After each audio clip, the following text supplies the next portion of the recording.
Hello, bachcho. Let's start the question. The question says, when certain exotic species are introduced into geographical area, they become invasive and start spreading fast because option A, they have high productive rate.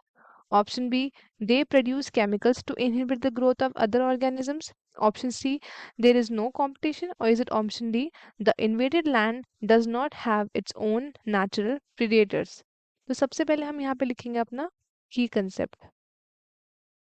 The key concept here is the key concept of this question is exotic species. Exotic species. Exotic species का मतलब क्या होता है?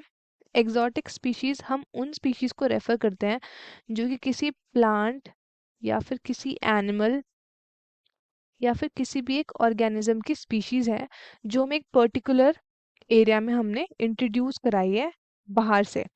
ठीक है. जो exotic species होती हैं आपकी, एग्जॉटिक स्पीशीज जो होती हैं आपकी, एग्जॉटिक स्पीशीज जो होती है आपकी, ये ना नॉन नेटिव होती है, मतलब नेटिव नहीं होती, बाहर से लाई जाती हैं. ठीक है. नॉन नेटिव होती है पहली बात तो. ठीक है. और ये उस एरिया में इंट्रोड्यूस की जाती है जहाँ पे वो नेचुरली नहीं पाई जाती हैं. ठीक है. Introduced introduced in an area where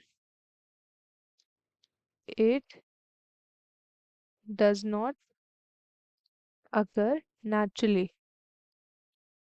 ठीक है. ये उस एरिया में लाई जाती है जहाँ पे वो नेचुरली नहीं पाई जाती है. ठीक है. अगर आप इसको इंट्रोड्यूस किया आपने एग्जॉटिक स्पीशीज को, तो वो या तो इंट्रोडक्शन उसका डेलिब्रेट हो सकता है. ठीक है. डेलिब्रेट हो सकता है या फिर क्या हो सकता है, एक्सीडेंटल हो सकता है.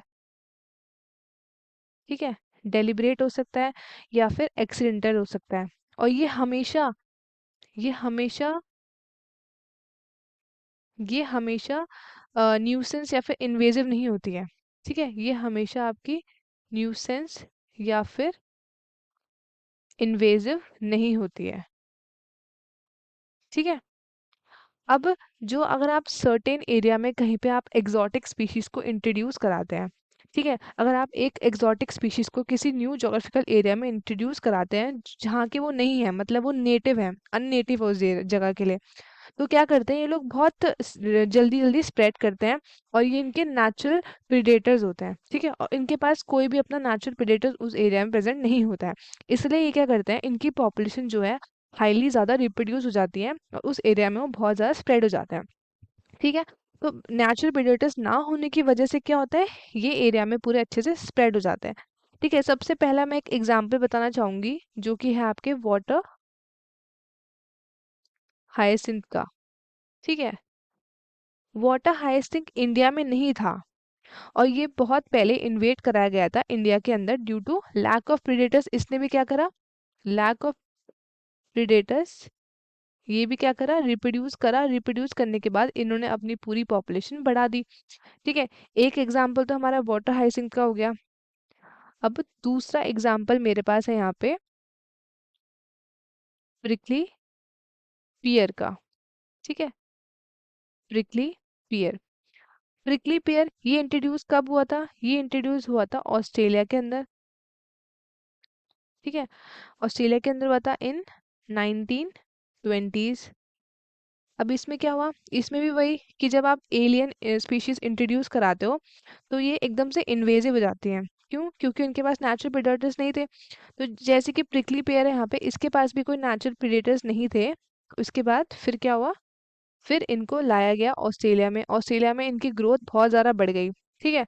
फिर ये कंट्रोल में कैसे आई, इसको कंट्रोल में लाने के लिए क्या किया गया था, इनको कंट्रोल में लाने के लिए एक कैक्टस ईटिंग मॉथ लाया गया. ठीक है.